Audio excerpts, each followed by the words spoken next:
I was standing in my garage workshop that Tuesday afternoon, running sandpaper across the roof of a small birdhouse I'd been building for weeks.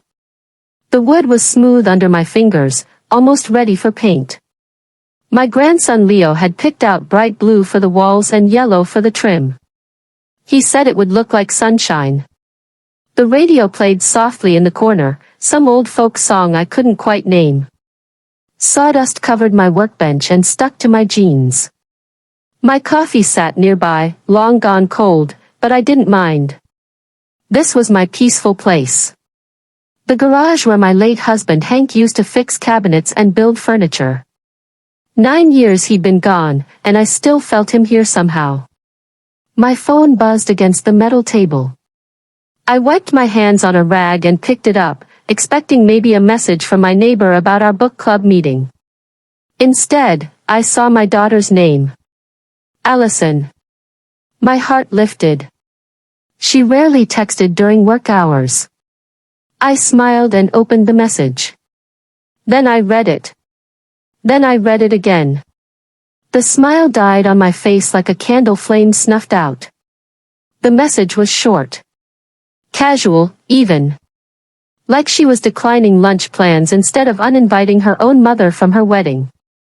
Mom, we've decided to keep the ceremony really intimate. Just people who fit our aesthetic and vibe.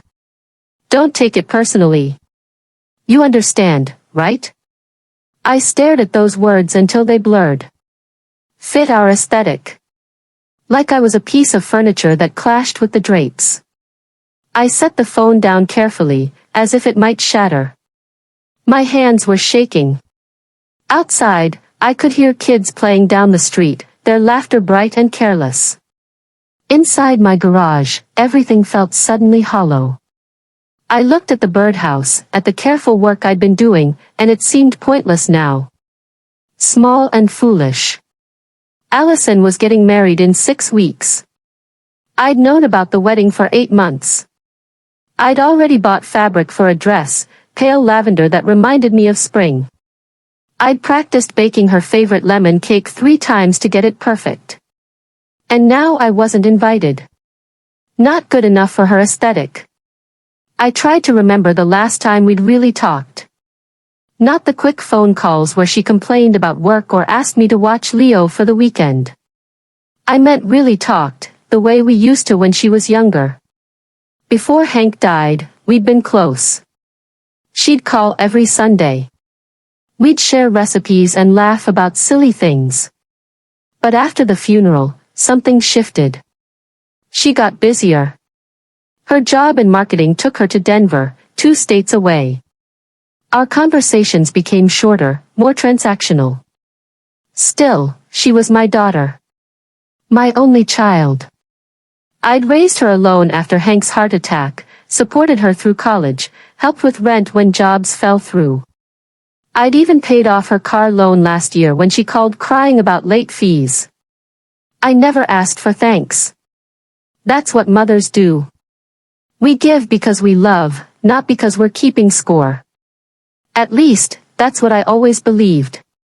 Now I wondered if I'd been keeping score all along without realizing it. And if I had been, the numbers didn't add up anymore. I walked back into the house and sat at my kitchen table. The same table where Hank and I used to do our taxes together, where Allison had done homework, where we'd celebrated birthdays with too much cake and not enough candles. I opened my laptop and logged into my email. I wasn't sure what I was looking for exactly. Maybe proof that I'd misunderstood. Maybe some explanation that would make this make sense. Instead, I found her wedding registry. Crystal vases worth $300. Designer placemats. A coffee maker that cost more than my monthly grocery budget. All of it marked with little notes, for our sophisticated home. Our sophisticated home. When had my daughter become someone who used words like that? When had she started measuring people by whether they fit her aesthetic? I scrolled further back through our emails. Most were from me, checking in, asking about Leo, offering to help. Her replies were brief. Busy. Can't talk. Maybe later. Then I saw it. An email from 3 months ago that I'd somehow missed. The subject line read, Trust Fund Transfer Confirmation. My stomach dropped. I clicked it open. It was from my bank, confirming a withdrawal from the education trust I'd set up for Leo. Hank and I had started it when Leo was born, planning to help with college someday.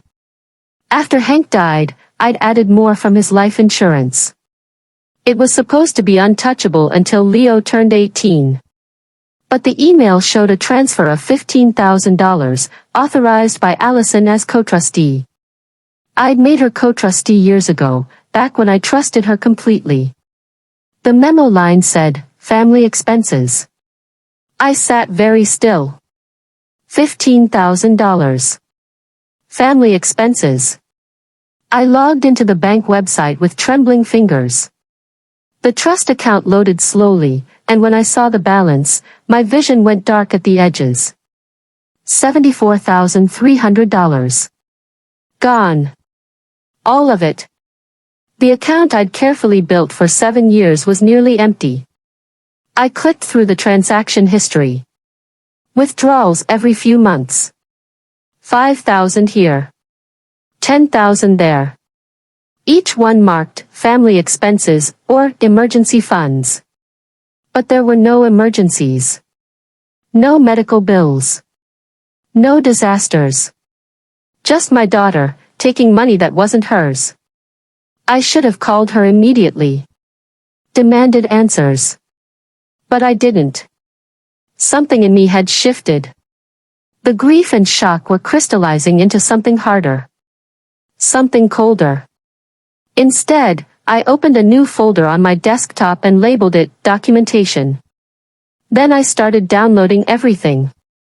Bank statements. Email confirmations. Screenshots of every transaction.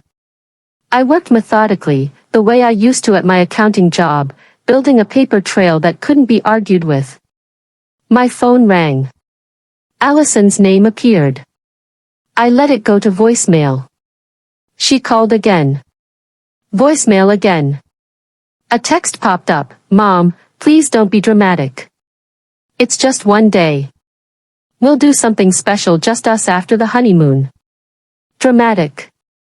She thought I was being dramatic because I was hurt about the wedding. She had no idea I'd found the money. She didn't know that her casual cruelty had led me down a path where I discovered her theft. Because that's what it was. Theft. She'd stolen from her own son's future. I saved that text message too. Added it to the folder. That night, I couldn't sleep. I lay in bed staring at the ceiling, thinking about all the times I'd helped her. The college tuition I'd stretched my budget to cover. The rent payments when she was between jobs. The car loan. The groceries I'd bring every visit because her fridge was always empty. And the whole time, she'd been draining Leo's trust fund. Money that was supposed to give him opportunities. Money that Hank and I had worked so hard to save. I thought about Hank. What would he say if he could see this? He'd always been protective of Allison, maybe too protective. She's finding herself, he'd say when she made mistakes. She'll figure it out. But Hank was gone. And Allison hadn't figured it out. She'd figured out how to use me. Around 3 in the morning, I got up and went back to my garage. I picked up Hank's photo from the shelf, the one in the wooden frame he'd made himself. As I held it, my hand slipped. The frame hit the concrete floor and the glass shattered into a dozen pieces. I stood there looking at the broken glass, and something in me broke too. Or maybe it had already been broken, and I was just now noticing. The next morning, I called Hank's old lawyer. Tom Whitaker had handled our wills and the trust paperwork years ago. He was retired now, but he'd always told me to call if I needed anything. Marilyn, he said warmly when he answered. It's been too long. How are you holding up? I need your help, Tom. Legal help. His tone changed immediately. What's happened? I told him everything. The wedding exclusion. The missing money. The transfers Allison had authorized. He listened without interrupting, and I could hear him typing notes. Marilyn, he said finally. Do you still have the original trust documents? Yes. In my filing cabinet. Good. I need you to check something for me. Look at who's listed as the primary trustee. I put him on speaker and went to find the papers. My filing system was old-fashioned, color-coded folders in a metal cabinet, but I knew exactly where everything was. I pulled out the trust agreement and scanned the first page. It says I'm the primary trustee. Allison is listed as secondary, only able to access funds with my written approval. Tom exhaled. Then every withdrawal she made without your signature was illegal. And Marilyn, there's something else you should know. The trust documents include a provision that any assets purchased with trust funds remain under the trustee's control until the beneficiary reaches 18. Do you know what your daughter spent that money on? She marked them as family expenses. But do you know specifically? Because if she used that money for personal purchases, vehicles, property deposits, anything registered or contracted, you have legal authority to reclaim those assets.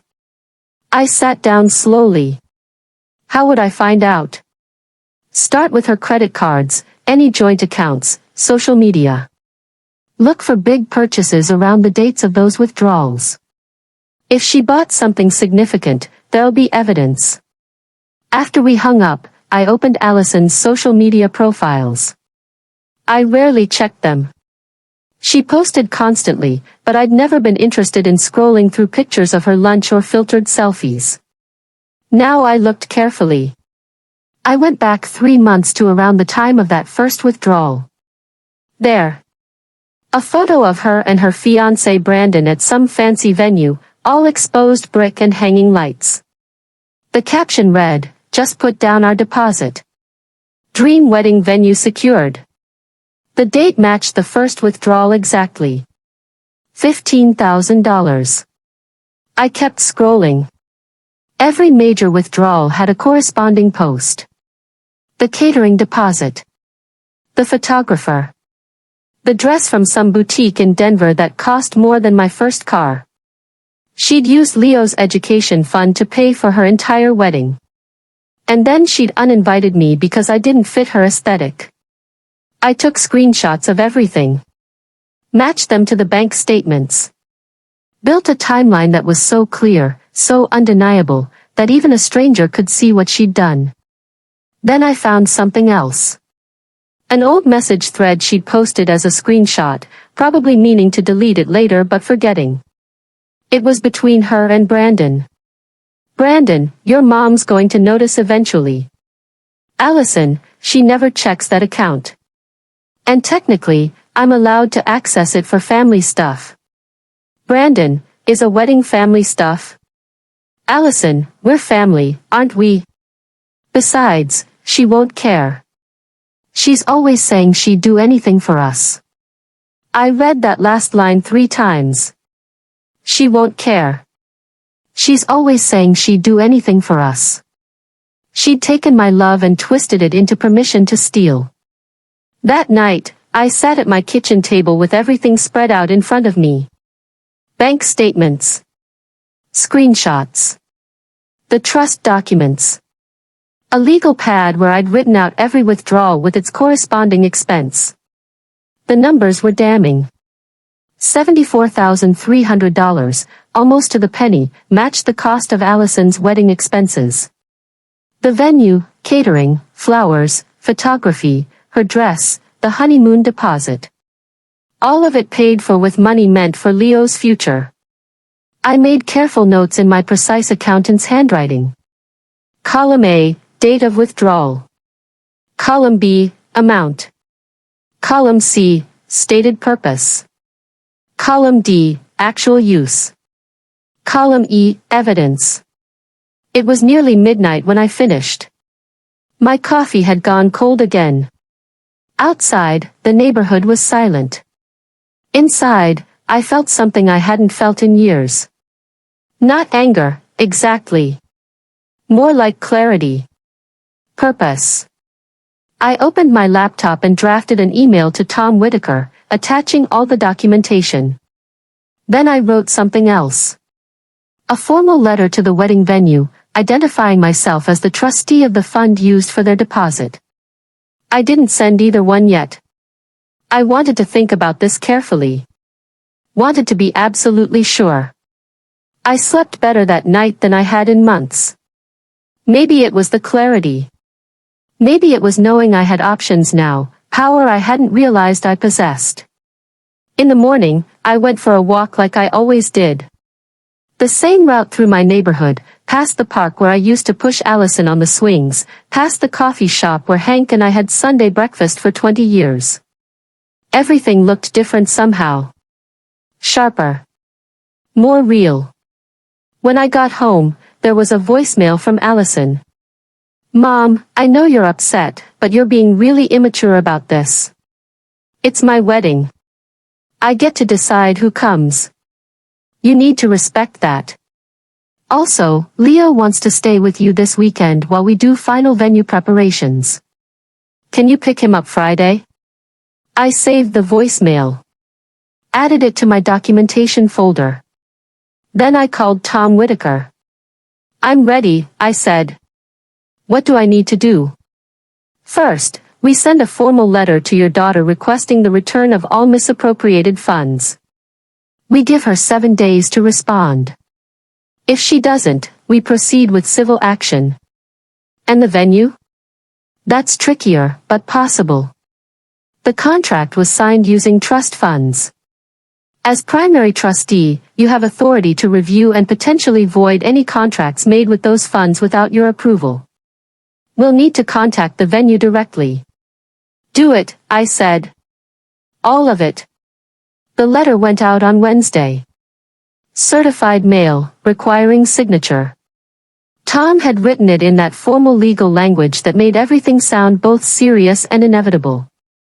It detailed every unauthorized withdrawal, cited the trust agreement, and demanded full restitution within 7 days. It also informed Allison that any assets purchased with trust funds were subject to trustee review and potential reclamation. I imagined her reading it. The shock. The anger. Maybe even fear. Part of me, the mother part, felt guilty. But the larger part, the part that had been building documentation and sleeping soundly, felt nothing but resolve. She called 6 times that day. I didn't answer. She texted 23 times, progressing from confusion to anger to bargaining. Mom, what is this? You can't be serious. This is insane. I'm your daughter. Fine, I'm sorry I didn't invite you to the wedding. Are you happy now? Please call me. We can work this out. I read each one carefully. Saved them all. Responded to none. On Thursday, she showed up at my house. I watched through the window as she pounded on the door, her face red and angry. Brandon sat in the car, watching. I didn't answer. Eventually, she left. Friday morning, Tom called. The venue responded. They've agreed to meet with us. Apparently, your daughter's deposit check bounced once already and they had to rerun it. They're concerned about the financial stability of the booking. When? Monday morning. Can you make it? I'll be there. That afternoon, I picked up Leo like nothing was wrong. He bounded into my car with his overnight bag, talking excitedly about a science project on birds. He didn't know anything about the wedding situation. He was only 7. Too young to be caught in adult problems. We spent the weekend the way we always did. Building birdhouses, baking cookies, watching nature documentaries. On Sunday evening, as we painted his latest creation bright blue, he looked up at me. Grandma, are you and Mom fighting? Why do you ask that, sweetie? She was crying on the phone yesterday. She said you were being mean. I set down my paintbrush. Sometimes grown-ups disagree about important things. But it's not your worry, okay? I love you very much, and that will never change. He nodded, satisfied, and went back to painting. But I felt the weight of it. Whatever I did next would affect him too. Monday morning, I met Tom at the venue. It was exactly like Allison's photos. Exposed brick, industrial windows, hanging Edison bulbs. Beautiful, in that carefully curated way that probably cost a fortune. The owner, a woman named Patricia, met us in her office. She was professional but wary. "Miss Hayes, I want to be upfront. Your daughter's booking has been problematic. The deposit check bounced initially. Her communications have been difficult. And now this legal notice about trust funds. I'm concerned." Tom laid out the documentation. The trust agreement. The unauthorized withdrawals. The timeline showing the deposit came from stolen funds. Patricia reviewed everything carefully. Then she looked at me. "What exactly are you asking for?" "I want the contract voided. The deposit returned to the trust account. And any future charges blocked. And if your daughter wants to rebook?" "She's welcome to," I said calmly. "With her own money." Patricia was quiet for a moment. Then she nodded. "I'll need 24 hours to consult with my lawyer. But Miss Hayes, between us, I believe you. And I don't appreciate clients who misrepresent their funding sources." We left with a promise of a response by Tuesday evening. As we walked to our cars, Tom put a hand on my shoulder. "You're doing the right thing, Marilyn." I wasn't sure about right. But I was sure about necessary. The phone calls started Tuesday morning. Not from Allison this time. From relatives. Her aunt, my late husband's sister, called first. "Marilyn, what's going on?" "Allison is beside herself. She says you're trying to ruin her wedding." I explained calmly. "The trust fund. The theft. The evidence. But she's your daughter.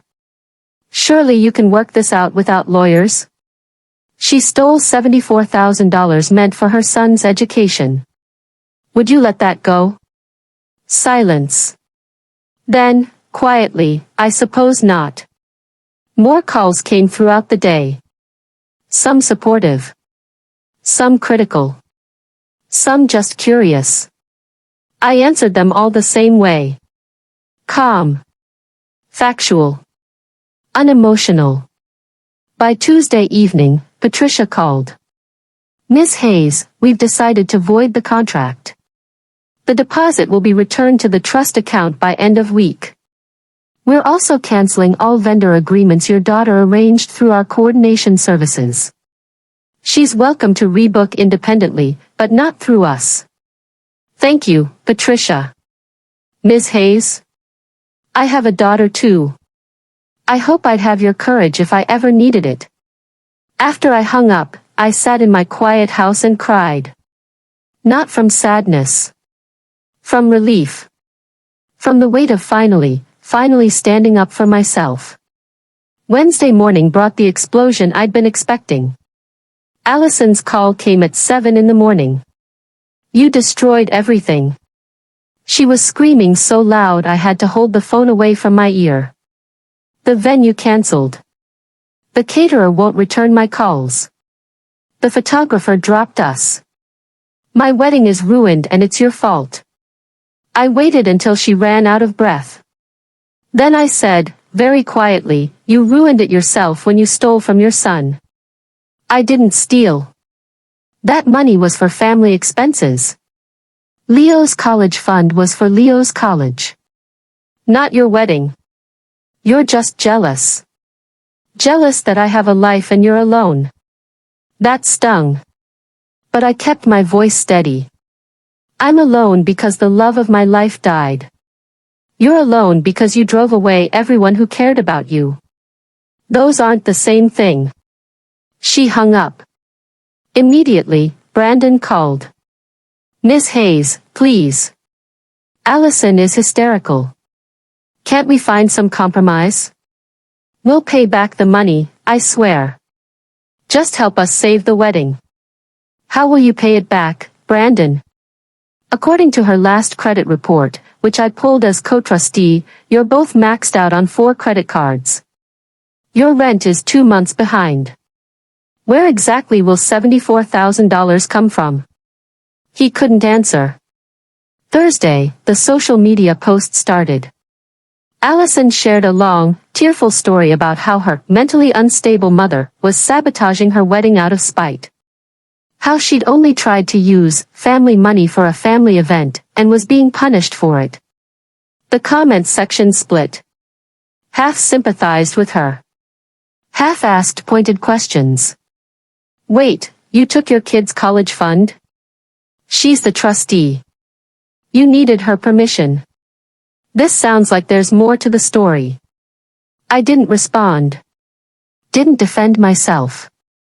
Just let the truth sit there in the silence.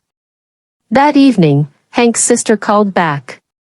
Marilyn, I saw Allison's post. Then I called Tom to ask what really happened. I'm sorry.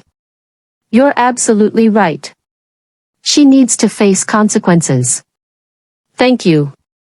For what it's worth, Hank would be proud of you. He always said you were stronger than you thought. I cried again after that call. Wished desperately that Hank was there.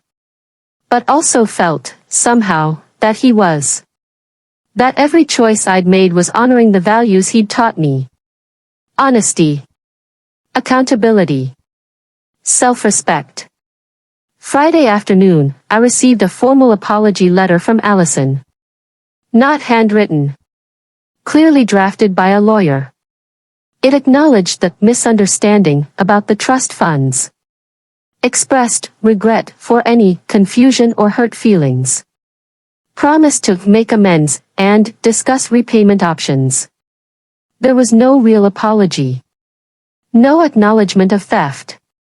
No recognition of how deeply she'd betrayed me. I set it aside.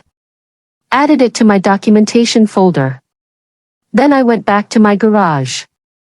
The birdhouse for Leo was still sitting there, half finished.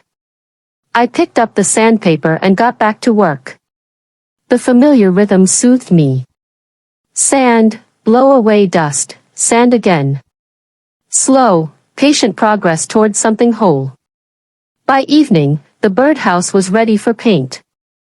I texted Leo, your project is ready. Come help me paint it this weekend? His response was immediate, yes. Can we do rainbow colors? I smiled. Rainbow colors it is. The community had divided cleanly. Half thought I was too harsh. She's your only daughter, they'd say.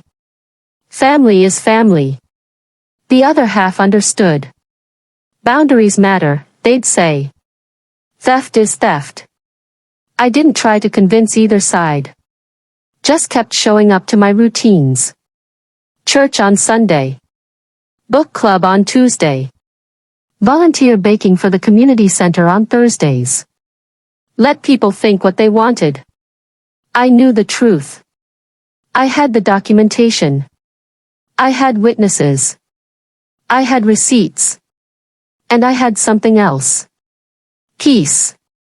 For the first time since Hank died, I wasn't constantly worried about Allison. Wasn't waiting for the next crisis call.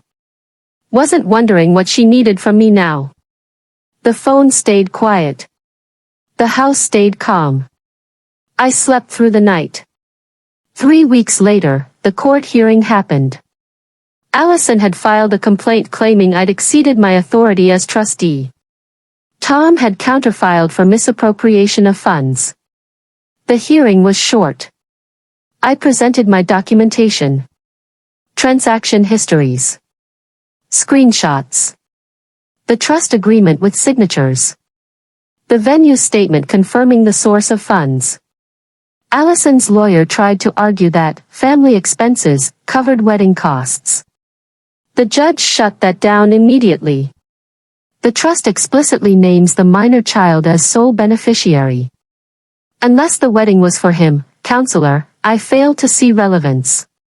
Allison cried. Claimed I was being vindictive. Said she'd only wanted a nice wedding and I'd always told her I'd help however I could. The judge looked at her over his glasses. Miss Fletcher, help means your mother gives freely. Not that you take without permission. The difference is called theft. He ruled in my favor. Full restitution. No access to the trust without written approval. Court costs paid by Allison. As we left, she tried to approach me. Tom stepped between us. No contact, Miss Fletcher. Judge's orders. I walked away without looking back. The aftermath was strange.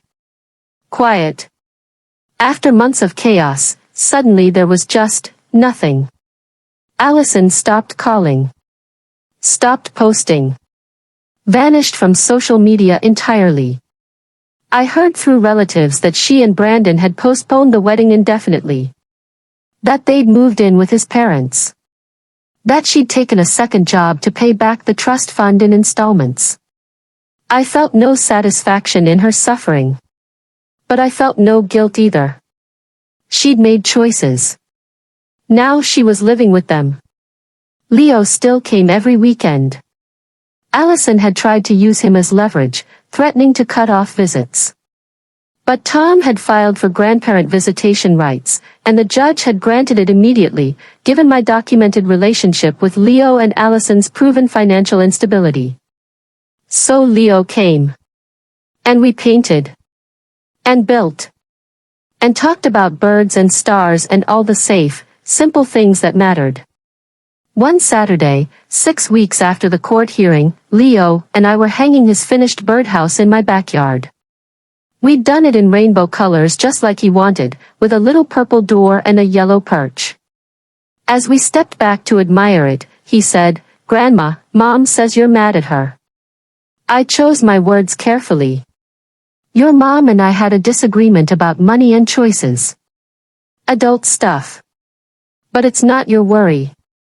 She cries a lot now. My heart squeezed. I'm sorry she's sad, Leo. She says she's sorry. For whatever she did. She says she wishes she could take it back. I looked at this sweet boy, holding a hammer like his grandpa used to, paint still on his fingers. He deserved better than to be caught in the middle. Sometimes, I said slowly, people learn important lessons from hard experiences. Maybe this is your mom's time to learn. Will you ever be friends again? I don't know, buddy. Maybe someday. But right now, I need to take care of myself. Just like I take care of you. He nodded, satisfied. Then pointed at the birdhouse. Do you think birds will really come? I think if we're patient, yes. And we stood there, watching and waiting, in the peaceful silence of my garden. 2 weeks later, I did something I'd been planning for months. I booked a trip. Not anywhere fancy. Just a small cabin in the mountains, by a lake Hank and I had visited once years ago. I asked Leo if he wanted to come. Allison, through Tom, agreed. Probably because she was still trying to rebuild some goodness in my eyes. We drove up on a Friday, windows down, singing along to songs Leo picked. The cabin was tiny but perfect. One big room with a fireplace, a loft bedroom for Leo, and a porch overlooking the water. We spent 3 days fishing, hiking, roasting marshmallows. Leo caught his first trout and screamed so loud the entire lake probably heard. We cooked it for dinner and he ate every bite, proud as anything. On our last evening, we sat on the porch watching the sunset paint the lake orange and pink. Leo leaned against me, sleepy and content. This is better than any fancy wedding, he said. I kissed the top of his head. Much better. Back home, life settled into a new normal. Smaller. Quieter. but also fuller somehow. I'd learned something through all of this. Something about boundaries and self-worth and the difference between loving someone and letting them destroy you. Allison sent a real apology letter eventually. Handwritten this time. 3 pages of actual acknowledgement.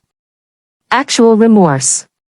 Actual understanding of what she'd done and why it was wrong.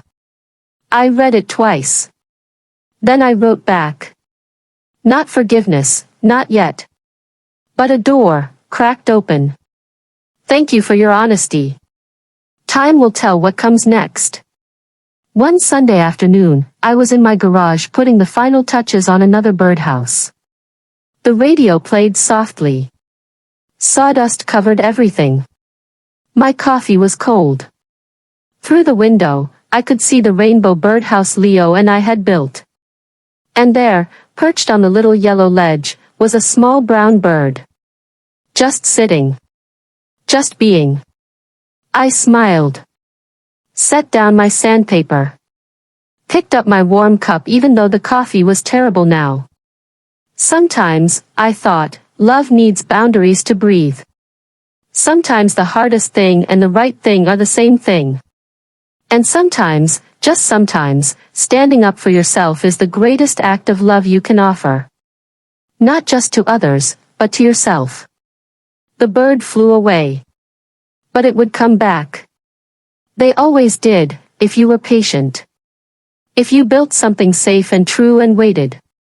I took a sip of cold coffee, made a face, and laughed. Then I got back to work. There were still birdhouses to build. Still grandchildren to love. Still a life to live on my own terms. And that, I'd finally learned, was more than enough.